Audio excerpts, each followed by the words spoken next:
Welcome you to the PhD defense today that Daniel Pihl is going to conduct. My name is Peter Karne. I'm professor here at Aalborg University and Department of Planning and Development, and I will be the moderator for what is happening this afternoon. Okay? Welcome.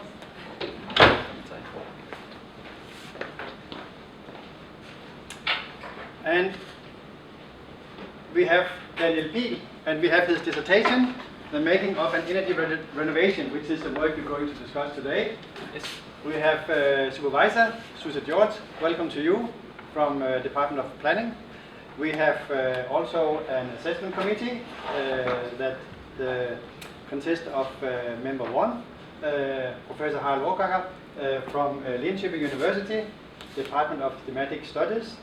We have Professor Pernilla Gluch from Chalmers University, the Department of Technology, Management and Economics.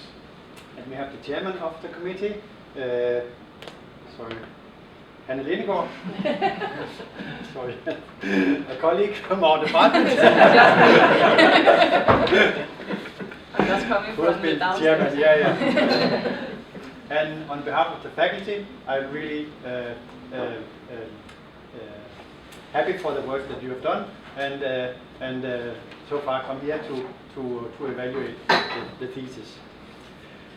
The program today is divided in two tasks. First, we will have a 45-minute lecture by Dan. And thank you all for coming. My name is, as most of you know, Daniel Pihl, and I'm a PhD student at the Department of Planning, and I would like to present my work with my thesis with the title The Making of an Energy Renovation, Knowing and Acting on Energy-Saving Features Through Design Processes. I would like to begin by presenting the background and motivation for the study, and then I would like to present the research methods and findings, and then end with some implications. So I begin with the background and motivation. As a constructing architect, I have been interested in building design for a very long time and how we can think about buildings before we construct them. Through my master's, I became introduced to social science, fieldwork and theories, among them active network theory that I draw on in my thesis. Similar to two scientists, I've been out in the field and studying activities in the field. The PhD project is part of a research project called UserTech, with the title User Practices, Technologies and Residential Energy Consumption. Within this project, the researchers are discussing how can we lower energy consumption in housing from the perspective of users, practitioners and policymakers. The research program is divided into 4 work packages. Work packages 1 is about users, their practices and needs and satisfaction. Work package 2 is about communication and user feedback. Work package 3 is about buildings and technologies. Work package 4 is about design of renovation processes. And that is here that the PhD project is part of. So I would like to present to you the motivation for doing the research. First of all, climate changes are threatening our world as we know it today, and energy use is affecting the climate negatively. Buildings account for 40% of the energy use in Europe and 36% of the CO2 emissions. While the building stock is expanding by 1% each year, and the buildings are lasting for about 100 years, the existing building stock represents a great potential for reducing energy consumption. In Denmark, about 65% of the building stock is constructed before 1980, and that is before the first energy standards in the Danish building code. Therefore, these buildings have poor energy performance, and they leave a huge potential for reducing energy consumption in buildings. While energy renovation measures are not cost effective in themselves, they are usually cost effective when they are made together with other renovation activities. Renovation activities the frequency of renovation activities are about every 20 and 50 years. So while buildings are being renovated, this leaves a window of opportunity to reduce the energy consumption from the buildings. The impact of renovation measures on energy consumption is largest in the beginning of the projects. So here we see a figure where from the beginning of the project and to the finish line, when the project finished, the level of efforts that are needed to integrate renovation measures into the project rises as the project progresses. And then we have another line that signifies how the energy performance or the impact on energy performance falls while the project progresses, because it becomes harder to make these energy measures. So the earlier we get the energy measures into the project, desto better. The better. So it's important to take these energy saving measures early in the process, such as during design process. In Denmark, the industry and the government has made several initiatives to reduce energy consumption from buildings. For example, the building code has tightened its requirements for energy consumption. For example, here we see existing buildings, requirement for energy consumption, but especially for new buildings, it has been tightened since 1982 and then forward up to 2018. We also see that governments, organizations and companies are developing simulation tools such as Energy Plus and BE18 to support the construction of energy efficient buildings. And a number of certification methods are also developed, such as LEED and DGNB, to support more sustainable buildings and also lower energy consumption. So there is this expectation in the industry that it's important to lower the energy consumption for buildings. However, there's an expectation that people know how to lower the energy consumption in these buildings based on the different simulation tools, certification methods, and so on, and rules and regulations. However, we don't know how much about how is these energy renovation actually made? How are they actually carried out? In order to be able to design energy saving measures into the energy renovation projects, the designers need to know about these energy saving measures in order to be able to act upon them. So if we want to improve the practices of the designers and improve the energy efficiency of buildings, we should study how these energy renovation practices are carried out in everyday practices. And that is the aim of this thesis. In my thesis, I asked this research question to study: how do the designers involved in an energy renovation project make energy-saving design features knowable and actionable through social and material design processes? So I study one particular energy renovation project and go in depth with that project, and I study the designer that is involved in that project. I focus on energy-saving design features, so when they discuss or if there are any issues about energy savings that comes up along the process. And I study how the designers make these energy-saving features knowable and actionable through the processes. If we look at energy renovation research, then most researchers, they focus on three aspects: economic benefits, energy efficiency, and technical possibilities. So when they are focusing on economic benefits, they usually talk about payback times, or focus on payback times, or cost optimal evaluations. When they focus on technical possibilities, they focus on HVAC systems, which is heating, ventilation systems, or they focus on thermal insulation. When researchers focus on energy efficiency, they focus on calculations and simulations, and they focus on multiple criteria methods to make these calculations and simulations even better or more precise. However, what these studies are missing or overlooking is the translations, the negotiations, the materiality in the process. When I talk about translations, I talk about how actors speak on behalf of other actors. I talk about how things are transformed from one thing to another thing. When I talk about negotiations, I talk about competing interests. So energy renovation projects involve a lot of stakeholders. They have all different interests, and this can lead to conflicting interests and sometimes to controversies. When I talk about materiality in the process, I talk about the relations between human, the designers, and the material objects. I also talk about how these objects can be instruments of persuasion, understood as the materiality can be used to try to persuade others about certain interests or to follow certain interests. So what this thesis tries to do is to look at these translations, negotiations, materiality, while the designers are trying to figure out these technical, economic aspects of the design process.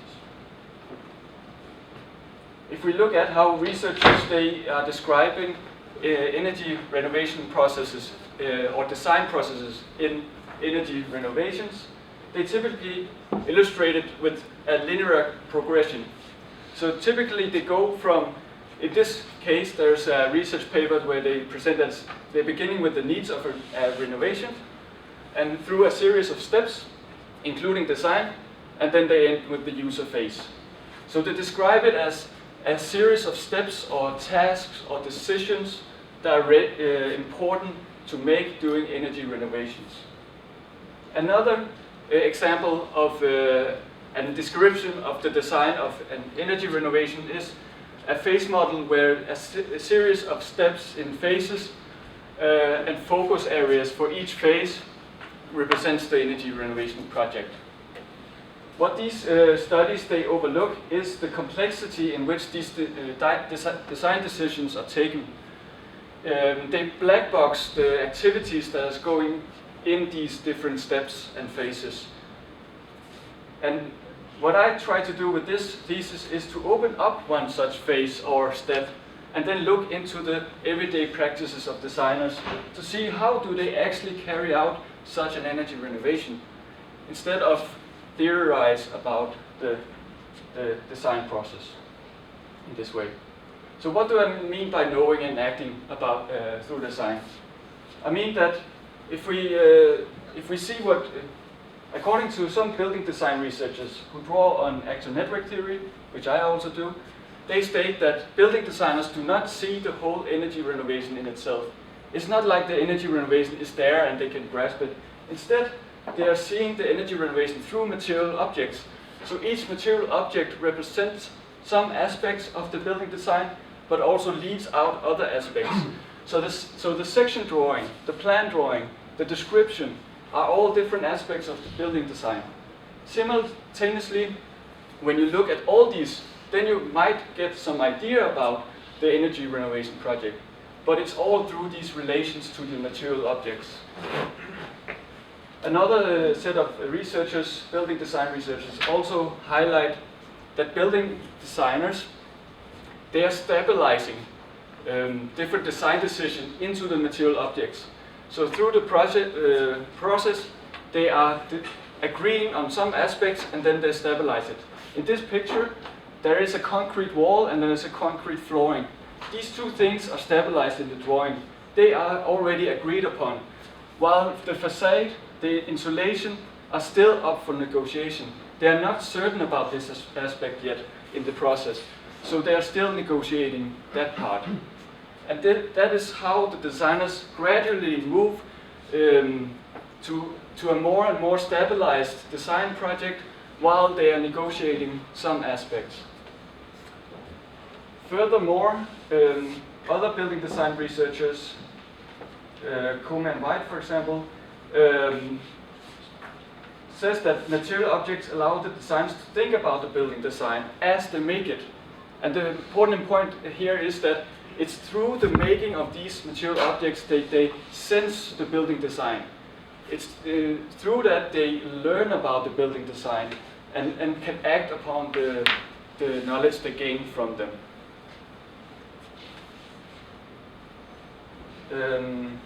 Yeah. So I started at an ambitious energy renovation. And this picture is not the case I have studied. It's a similar case because I wanted to anonymize the project and the designers involved in it. So it's a similar project in Denmark. But it's the project I've studied is located in a suburb in Copenhagen, and it's a social housing complex similar to the pictures here. The ambition is to reduce the energy consumption with 40%. And to do that, they have taken some initiatives to lower the energy consumption. One is to insulate the thermal envelope with more insulation. They want to install mechanical ventilation with heat recovery. They want to replace the heating system with new pipes and boilers. They want to replace and get new electrical installations. So compared to other social housing renovations, this is a comprehensive project. It's not like other social housing complexes usually sometimes only take one or two of these initiatives, but they are taking a lot of different initiatives, and this is only for the energy consumption. So it's a comprehensive project, and it's an ambitious project, and that left me with the question, how do they then tackle the energy concerns? How do the issues regarding energy performance pop up, and how do they deal with them during the process? And especially for my case, is how do they interact with each other and material objects to solve these issues that pops up? So that is what I want to study. So that's the background and research and motivation. I'll continue to research methods. So I gained access to the project by looking for particular projects that were ongoing in spring 2015 when I began my fieldwork. I was looking for especially two criteria. One was explicit energy targets. They needed to be interested in reducing energy consumption. I was also looking for a project that was about to go into the design process, so I could follow that process and study it. And I came up with a project that's similar to this one. In summer 2015, I gained access to meetings with between tenants and designers, and I also gained access to meetings between designers. So these are two different settings, and I followed the meetings with the tenants for a while, and I figured out that my first observation was energy vanishes. It gets lost. They don't concern themselves with energy performance. Tenants are interested in financial budgets and so on.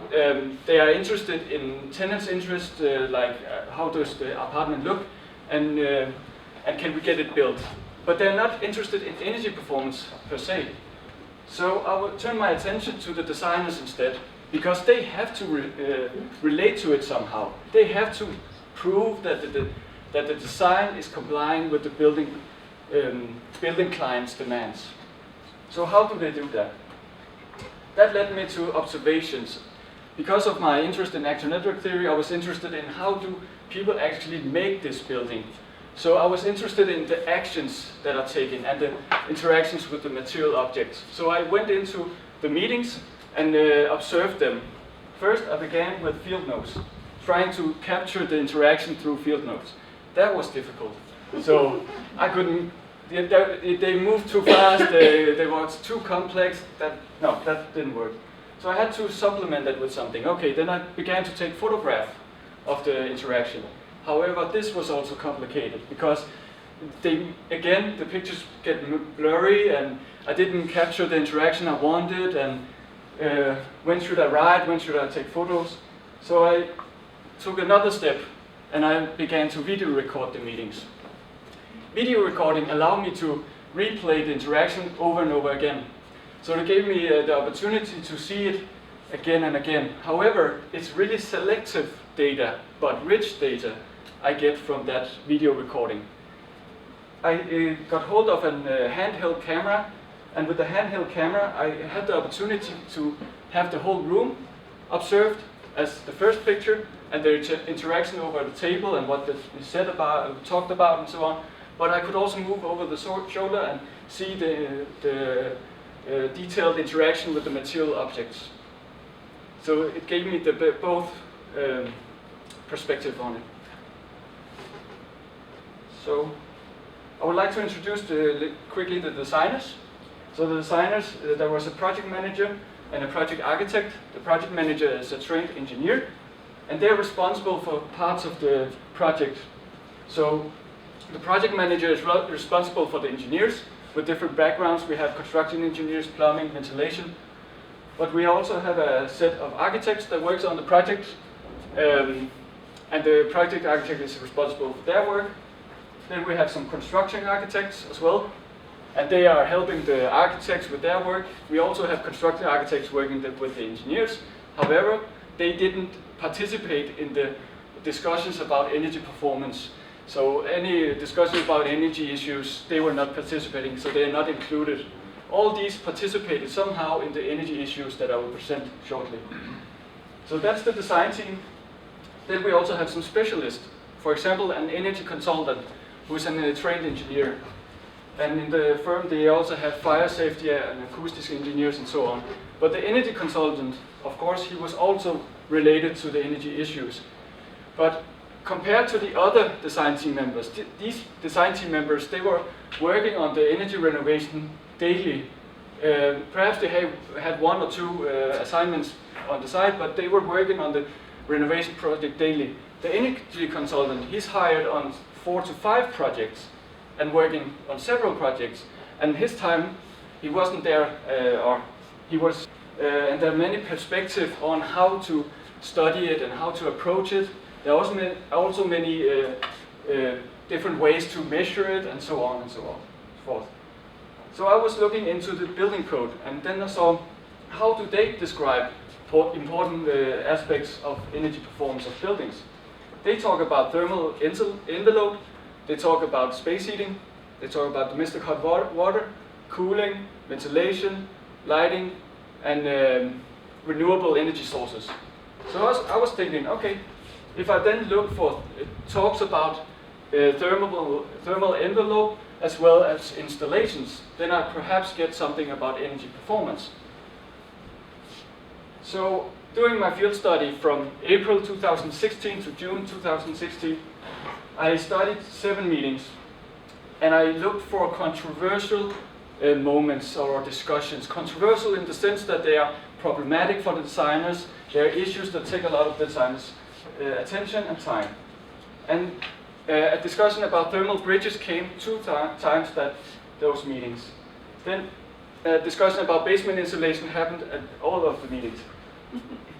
And then lastly, a floor heating insulation discussion happened 3 times during the meetings. Then I interviewed the designers and asked them to reflect on the actions taken during these meetings. And they told me that there was an important meeting, an 8th meeting, later on, after the project had, the design process had ended and the project had went into tender procedure. There was an important meeting for that discussion. Okay, so I include that one in my analysis as well. They also told me that the energy requirements were respecified in November 2015, and there was a ventilation discussion going on in the beginning of the design process in August 2015 to November.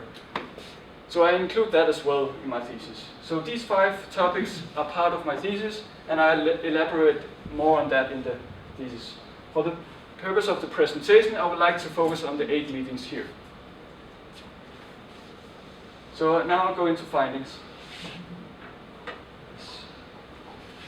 So to give an idea what affected the processes, I will focus on 3 aspects. One is the presence of the energy consultant, which I will shortly come back to, because it's important for the way that they handle the energy issues, where he is and why he is there, or when he's there.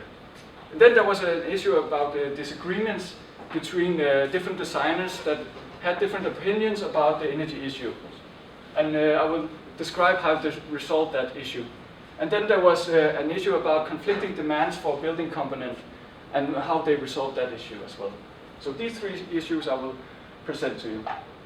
First of all, the designers are performing translation work So what they're trying to is that they have this energy demand, that energy class 2015, and it's described as kilowatt hours per square meters per year, which is an abstract phenomenon. So what do? You translate that into something specific, a design suggestion. Then you translate it into something else, another part of the building design, and that one is translated into new building design suggestions. So they're working towards that more and more translations of what does it mean to have this performance and compliance with that one in these different areas of the building design. And here the energy consultant plays an important role because he guides them in their translation work. He guides them to translate, and he also translates himself some of these parts. So his role is important. So where is he in the process? Let's see that. So here we have 8 meetings. We begin with the first one. He's present with 2 architects. I've colored the architect green, colored him red, and a construction architect yellow, and me as purple. And then we have the materiality located in the room as well. So the first meeting he's present. Let's see in the second meeting. No, but then we have some engineers in blue as well, but no energy consultant. Okay, what about the third meeting? No, neither. Okay, what about the fourth meeting? Do you see the sixth? No, fifth? No? Sixth? No, neither. Okay, what about the seventh meeting? Okay, here it becomes interesting because then I've colored something red. I've colored some material objects red because those material objects represent the interest of the energy consultant, and they are brought along into the meeting or are received between meetings as interest of the energy consultant. And then he comes back at the 8th meeting when the project is in the center. So what we see here is that he's mostly absent from these 8 meetings. And what we also see is that he's mediated through these material objects in one meeting. So the designers is mostly left to themselves to solve these energy issues. And as I told before, then there pops 3 issues up: floor heating, thermal bridge, basement. To give an overview over the appearance of the energy issues, then we have the same 8 meetings again, and then I've colored them. So the basement insulation goes on for almost all of the meetings, while the other 2 happens in the first one, but then pops up again in the end of the process. For the purpose of this presentation, I would like to focus first on the basement insulation. The energy consultant wrote a text to the project manager, the building client, and the local authorities.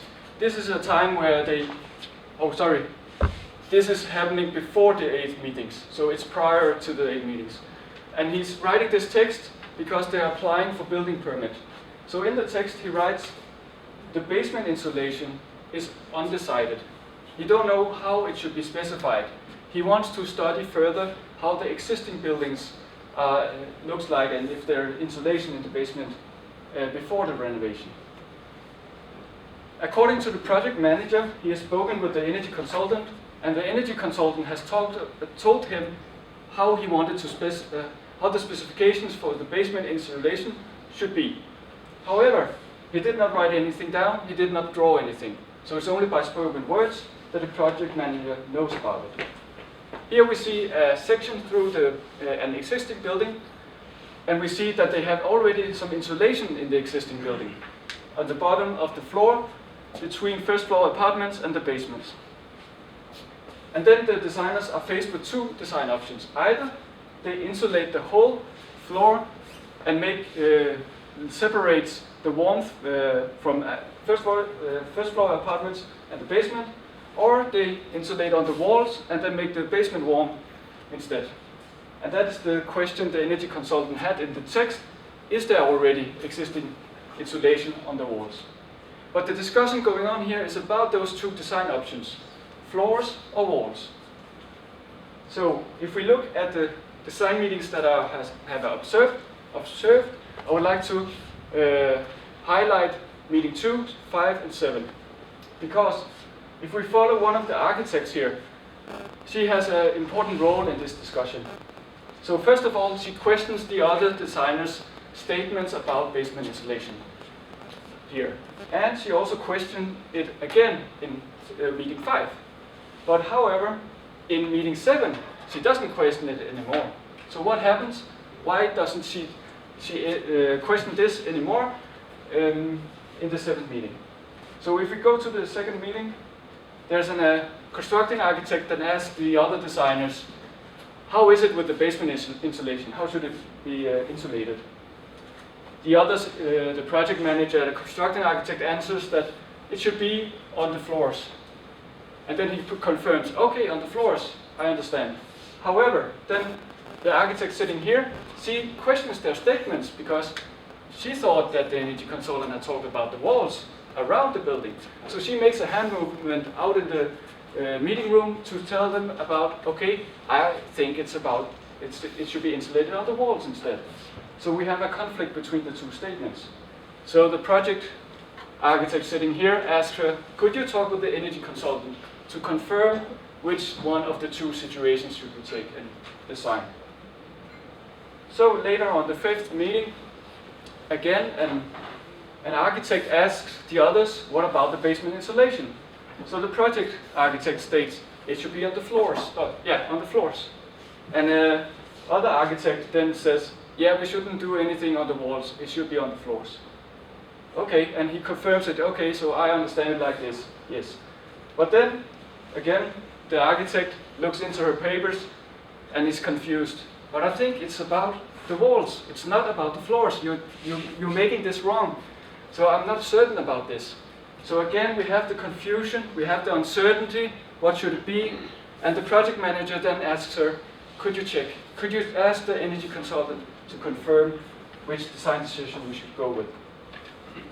So in the 7th meeting, she's not uncertain anymore. She knows for certain what it is, because she has received an email from the energy consulting stating that they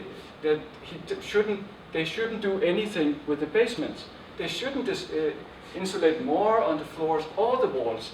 And now she becomes certain about how it should be. Okay, the energy consultant says this. And how does she know that? Because if we look at the 7 meetings and the discussion, then there was confusion along the way. But then suddenly the confusion ends and the discussion ends, and they can design the basement insulation as the energy consultant wanted it to. But how is that? That is because she received that email, that information, that written text, that she could do that. I would like to continue, and because I have so much time, I would like to present another example with thermal bridges. And why is thermal bridges so important? If we ask the energy consultant, then he states, the facades are some of the most difficult in the project because there are many thermal bridges. Because of the balconies, there have to be some fittings going through the insulation. It should be designed with minimal heat losses through the fittings. And what does that mean? If we have a section through a building, then there are some areas in the buildings where different building components meet each other. And then it becomes really complicated to insulate correctly. So these areas are prone to be subject for thermal bridges. And what does that mean? If we have a floor construction and then a wall construction, and we have insulation on both sides, but the insulation doesn't go through, then we have a weak spot in the building. So heat is going to the outside. That is an issue. And that is the issue that the energy consultant says as the most important issue for the energy performance of this building. However, these areas are really complicated because there are many, many issues, many concerns to construction and protection from the weather and so on and so forth. So they're really complicated issues and difficult for the designers to solve. So if we go back to the 8 meetings from before, then I will this time focus on meeting 1, 7, and 8. And why is that? Because in meeting 1 is the energy consultant specifies his wishes for this insulation, this thermal bridge area. Then the designers, without his, when the energy consultant is absent, the designers decide to go against his wishes. And then he reinforces his wishes in the 8th meeting. So in the first meeting, the energy consultant meets with an architect and a constructing architect, and he sketches on top of a paper a printed drawing. A floor construction is here. Then he sketches another floor construction inside the apartments, And then he specifies that there should be insulation on both sides of this balcony floor, because he wanted to prevent thermal bridges through these floors. And he specifies it by saying that it's important it should be 150 millimeters. And it's important that it is these places. Then, at another meeting, at the 7th meeting, an architect brings a sketch with her and tells the other about the specification from the energy consultant. The sketch states insulation and a note about the 150 millimeters. And then they are discussing, like, can that really be true? It's a lot of insulation. The wall and the doors cannot even be there. So there's other interest in play here that they cannot solve it if that much insulation should also be there. So they talk together. Should it really be that? No, we reduce it. Reduce it to 75 millimeters instead. Okay, so they carry on. Then the project goes into tender, and the contractors are bidding on the project. And then the construction engineer, one of the construction engineers, are comparing some drawings. He's comparing his own drawings with the architectural drawings. And his own drawing says 150 millimeters, but the architectural drawing says 75 millimeters. So what is right? What is up and down here? Okay, so he contacts the energy consultant, writes in an email, what is right here? So they meet up in a meeting with the architect responsible for the drawing, and the energy consultant states, it shouldn't be 75 millimeters, make it 150 millimeters. And because of the project already went into tender, the other designers do not negotiate with him, because the project already ended, the design is over, and the contractors are already bidding on it. So they have to get moving. So she corrects the drawing and sends it out to the contractors. What we see here is a conflict between knowledge about energy performance and knowledge about getting it built that conflicts with each other. We also see that energy concerns risk being deprioritized. If the energy consultant didn't meet up here, then the 75 millimeters may prevail and stand. So these two examples, what do they say about knowing and acting about energy saving features? First of all, we saw that knowing and acting about these features are negotiated, translated, and there's been used these material objects. We also saw that in the energy renovation literature, there's an assumption that expert knowledge can just go to the designers and they can just use it one-on-one like that. That's not true in this case. What we are talking about is translations. We are talking about expert knowledge translated into words, into text, into sketches, other material objects, and the designers are translated this as well. So it's a translation process instead of a one-to-one relation. We also see that how between the designers there can be some disagreements that can delay the design of the building.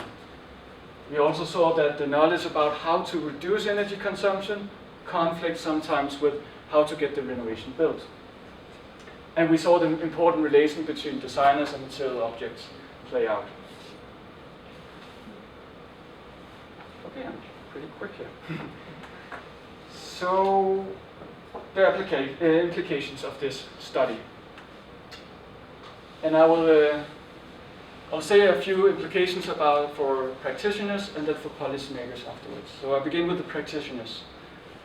So implication for practitioners is that, as the example shows, we see that for getting these energy-saving ambitions in the project. So the role of the energy consultant was important. We also saw that material objects played a role as well by being shared between the designers and also to explain what the energy consultant meant. So in this way, the material objects and the human competences were both important. However, the study also highlights that it's important together. We cannot let them travel alone. They should be traveling together. So we need both the human competences and the material objects, because if we just focus on one of them, then the other, if it's just the material objects, then the material objects need the translation of the designers, and the designers need the material objects to translate for them, or together with them. We also saw that we had some abstract energy concern or requirement that needed to be translated into specific design solutions. And this requires good translators. And good translators do not have to be human. They can also be material objects, but however, there should be the combination between the human and material objects. But it's important that processes have these good translators doing the energy renovation projects. We also saw that negotiations are actually not negative. They are not bad in a sense, because the negotiations also led to exploration of the building design.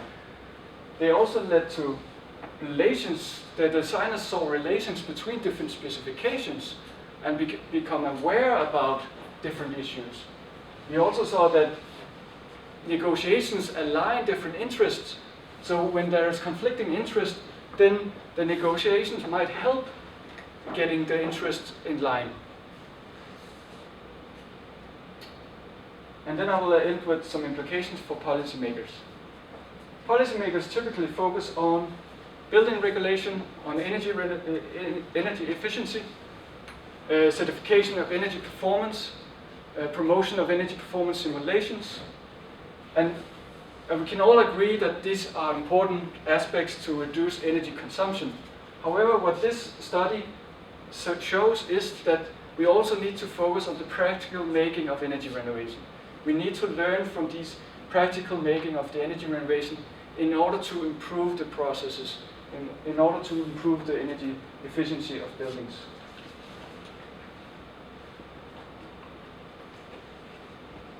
So what I suggest is that today a lot of competences from different people working with energy efficiency, working with the regulation and processes are divided.